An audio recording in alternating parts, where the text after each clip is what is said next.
My name is Amir. My dream is be a professional athlete in basketball. Currently, right now, I'm homeless, and I've been saving up money so I can get a place.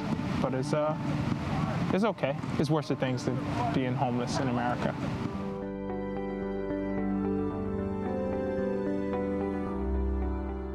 Youth homelessness is a growing problem, and it's kind of rightly getting the attention that it needs. I think that how we address adult homelessness ought not be the same as how we address youth homelessness.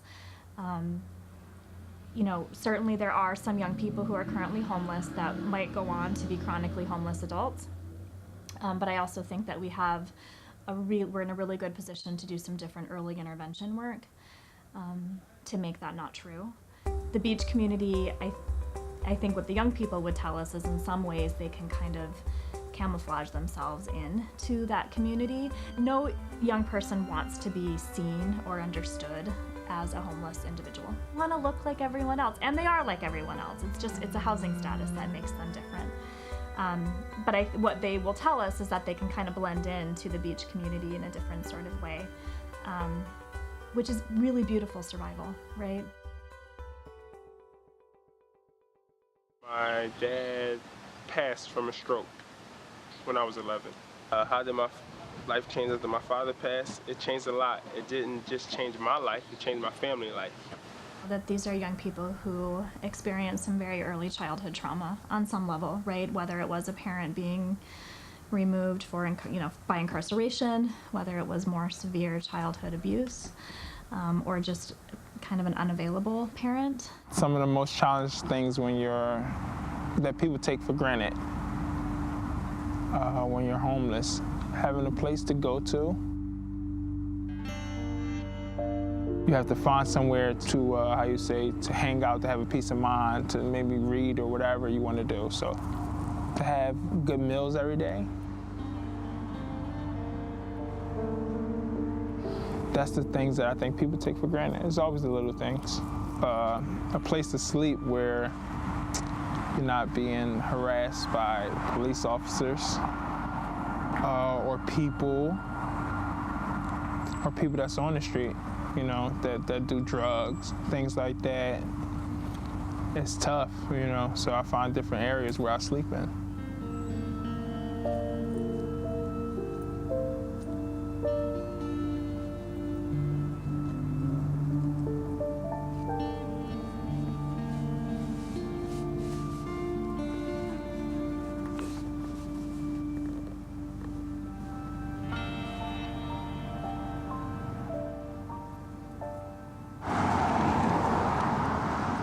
Woke up, changed my clothes, and then I went to the place where I eat breakfast.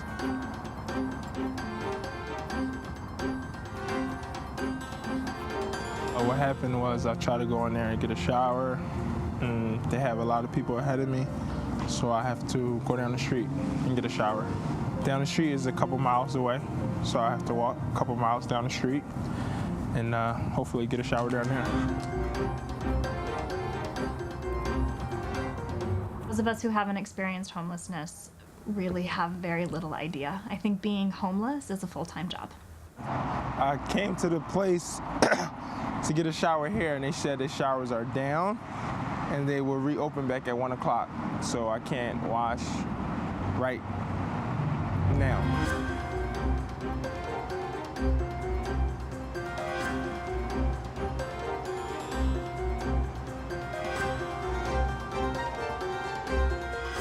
So it's important, it's meaningful that they want a shower. They're still, trying to take care of themselves, taking care of their bodies, taking care of their souls, trying to still integrate and be part of a broader community that, they're still paying attention to kind of what the social expectations are. Well, when I get a permanent place to live, it'll be different. You don't have to worry about people walking by you, somebody trying to steal something from you, or somebody even trying to harm you. When you're out in public like that, you're out in public for a reason, so anything can happen to you at any given time. So that's the dangerous thing about being on the streets. We know of, 4 to 5 deaths a year of young people who don't make it to 25. And I think sometimes we also forget about that. The end result of not figuring out this problem of homelessness is death. People die on the streets. That's the reality. Yeah. Hopefully I'm about to find a apartment with one of my friends.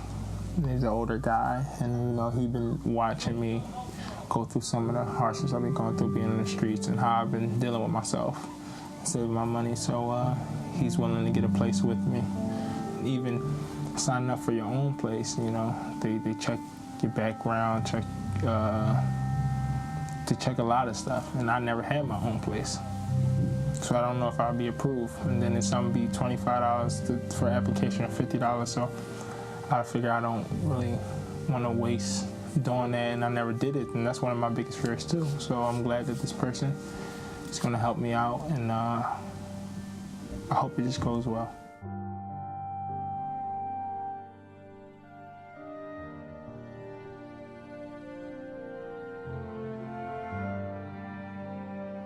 How is it to be in a place after so many days on the street?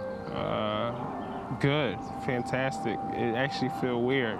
Sleeping in the streets so many days and then being in a place, your body got to get adjusted to it, because you usually get up and you go find places to feed, wash, things like that. So then when you have a place, you can get up and wash there.